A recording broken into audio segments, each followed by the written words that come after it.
One of the most vocal critics of the former president. Joining me now, former New Jersey Governor Christie. Governor, welcome back to Fox News Sunday. Thanks for having me, Shannon. All right, we're going to start with a reality check. Our latest Fox News poll has you at 1%. New York Magazine Intelligencer has this headline: Christie is running. What is he even thinking? They say there is, to put it mildly, a thunderous lack of demand for a Christie bid among Republican voters. In a much discussed CBS YouGov survey in early May, an incredible 70% of Republicans said they would not even consider voting for Christie, by far the worst showing in the field. So, are you in this simply as a spoiler for President Trump, or what is your path forward? Because, you know, people who support you say, hey, even if that's what you're doing, they think it's a laudable goal. But what's the plan? No, Shannon, we're in this to win. And by the way, we'll have some announcements this week that are going to show people that the Intelligencer is wrong, that there is a broad and wide demand for our candidacy. And quite frankly, what the demand is for the truth. The people in the Republican Party and quite broadly across America are tired of having political candidates who are snake oil salesmen, who just don't tell them the truth, who tell them whatever they think they want to hear at the moment, and then don't fulfill any of those promises. They've lived that in the Republican primary. I was there in 2016 when Donald Trump said he was going to repeal and replace Obamacare and failed to do it. When he said he was going to build a big, beautiful wall across the entire border of Mexico, and then Mexico was going to pay for it. We've got a quarter of a wall and not one peso from Mexico. When he said he was going to balance the budget in 4 years and added $6 trillion to the national debt. And now, yesterday in Iowa, telling people that he would solve the war between Russia and Ukraine in 24 hours. The only way he could do that is do what he normally does, which is bend down to Vladimir Putin and get him whatever he wants. So there's a long way to go in this campaign. And by the way, Shannon, when you talk about polls, at this time in 2015, Donald Trump was at 4%. So I don't think anybody should be worried about the polling right now. And some of our announcements this week will lead people to believe that there's a lot of support for this candidacy. Okay, you've said that President Trump, quote, doesn't give a damn about the American people.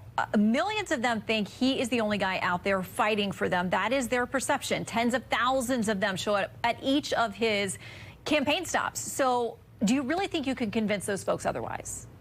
Well, first of all, tens of thousands don't show up anymore.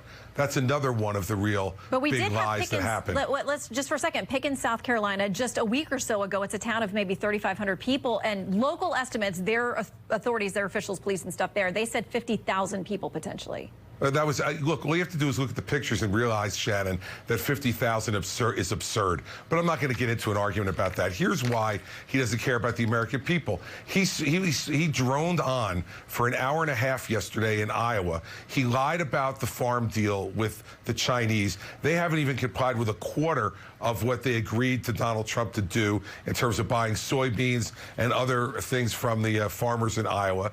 And he spent the rest of the time talking about his own indictment.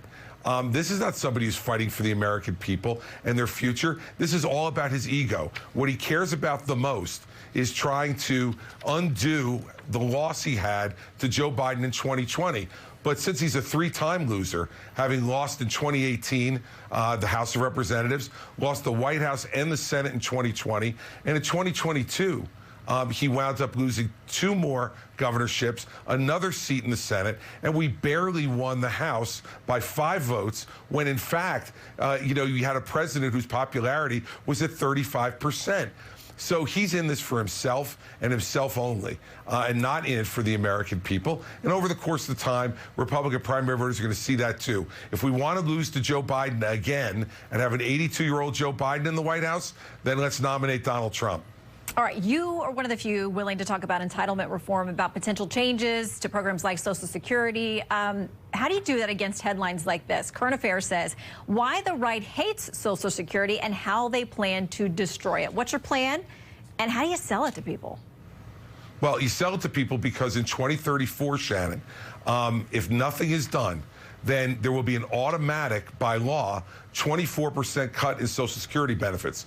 So I want every Social Security recipient out there right now who intends to still be receiving those benefits going forward to see what a 24% cut in their benefits would mean.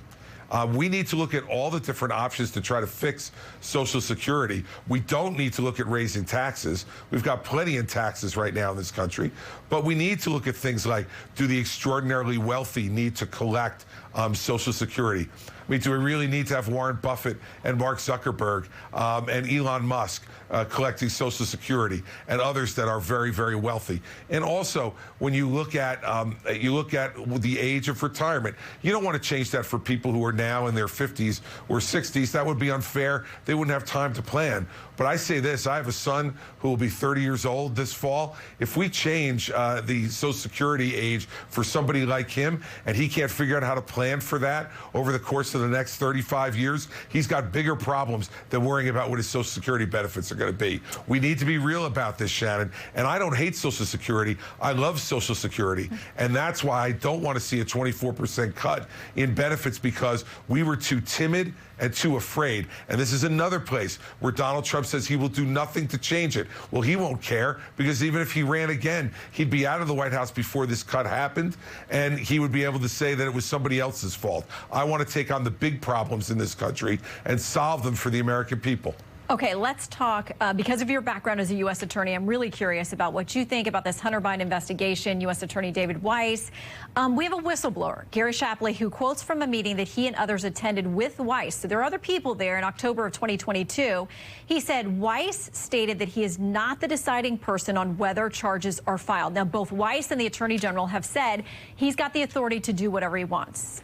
Should Weiss testify? Should he explain? Where do you think there is daylight or truth in this conversation? Well, listen, U.S. Attorney Weiss has to explain himself, and he has to explain himself in public. You know, the fact is that this investigation into Hunter Biden in Delaware is either a lie or it's incompetent. There's no way that it should take 5 years to get to a two-count misdemeanor tax plea and then to dismiss the gun charges. You know, those gun charges carry up to a 10-year sentence to lie on the application. Democrats are crying and complaining all the time about wanting more gun laws, yet they won't even enforce the gun laws that exist. And Hunter Biden should have been charged under those gun laws. Add to that you have a two-count misdemeanor tax plea that should not have taken all the time that it did. So either David Weiss is incompetent in taking 5 years to do that, or he's not telling the truth and Merrick Garland's not telling the truth. Either way, there's a lot more work to be done on this case. And these are the kind of things that, given my background as a U.S. attorney, I'm the only one in this race who will be able to fix the Department of Justice in a way where they don't proceed any longer they have to do with fear, no favor, no partisanship. And that's the way those decisions need to be made. But Governor, that's when I did it when I was U.S. attorney, and it's not being done now. Part of your plan, though, is to keep FBI Director Christopher Wray, which most of the folks in your field say they're firing him on day one. He's going to testify this week before the House Judiciary Committee. What does he need to say about whistleblowers, how they're being treated in this case, and real problems at the FBI as uncovered in the Durham report? Well, look, and all those problems happened, Shannon, during the Jim Comey era. And Christopher Wray has come in and fired every person that was in the Comey leadership team in the FBI. These whistleblowers have come out because the atmosphere has allowed it to happen now, not during the Comey era, not during the Loretta Lynch era when she was Attorney General, and they weren't charging Hillary Clinton, which is what they should have done.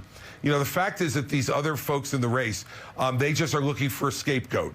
They want to blame anybody. Well, I will tell them who to blame. Blame Joe Biden and Merrick Garland, who have not provided the type of leadership in the country or at the Justice Department that you need. And look, Shannon, people should go to chrischristie.com. They should look at what we have to say and to donate to the campaign, and we'll have these debates right on the stage. All right. So, Governor, it sounds like maybe the FBI director gets to stay, but not the Attorney General. Governor, we'll see you out there on the campaign trail. Thank you. Thank you. Thank you.